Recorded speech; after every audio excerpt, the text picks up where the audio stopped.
abakulu ba gavumenti wonna nze buli lwenda b'emmoloka eziriko emipiira eminene eziriko ennamba emyufu naye ng'abantu bongera kubonaabona mpulira ennaku. Ate kino kankibagambe, Pope Francis yakyogera nti okuggyako abantu abali privileged nga muvudde mu bitiibwa byammwe ne mugenda muyamba abantu abanaku, we are not safe in our homes. Temujja kubeera babbeeyi okuggyako nga n'abaliraanye bali bulungi. Kino kankibagambe. Mu bitundu bye tusula oyinza okubala nga mulimu emmundu nga 40. I'm worried by the way, the level of guns zetukola ki zituyina. Abantu balina emmundu nnyingi kubanga batya ababakoze eki ababaliraanye. Okuggyako nga tuvudde mu kkanisa enjiri y'omu ggulu tugibuulire n'ey'oku nsi. Teri mwavu ayinza genda mu ggulu. Tebabalimba, that's a lie. Ffe bajjajjaffe baali baavu nga n'obwavu bubawunyako. Buli muze omubi guba ku mwavu. Abaavu bameketa amannyo. Abaavu baba n'eŋŋambo.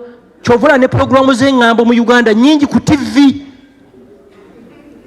Abaavu babeera balogo. Tebaagaliza. Ate okunoonyeza kulaga nti society kasitejjamu obwavu ebeeramu ebintu biri ebi. Ebeeramu okusamira, ebeeramu amadiini agayimuka buli lunaku n'endwadde. So mbeegayiridde mudde mu transforming obuki.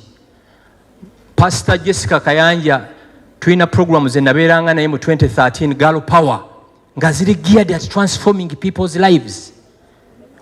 Abaana abawala abeetunda every day tibeetunda nti baagala, beetunda olw'embeera ekola ki eriwo. Ate n'ekirala njagala mwawule business ne politics.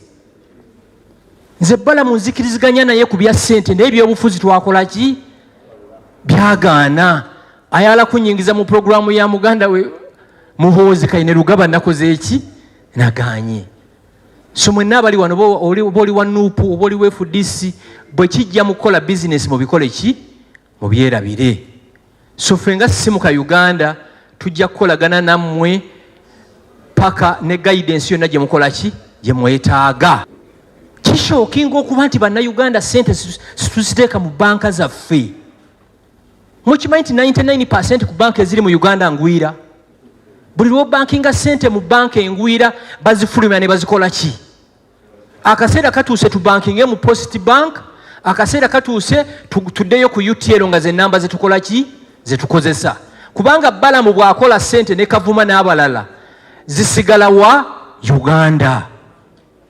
So mwebale nnyo obudde bampadde butono and I can speak fedde naye nga mbeegayidde maama Vice President omukulu mutuuseeko obubaka nti situbalaba gavumenti sugiraba mu bulamu bw'abaki bw'abantu. Nyabo Vice President okuggyako nga naffe tufunye loans nga interest ziri wansi, we cannot compete n'Abachina. Tekisoboka. Omuchina gw'ocompetinga naye afuna loan at 3% interest. Neffe ezaffe ziri mu 28.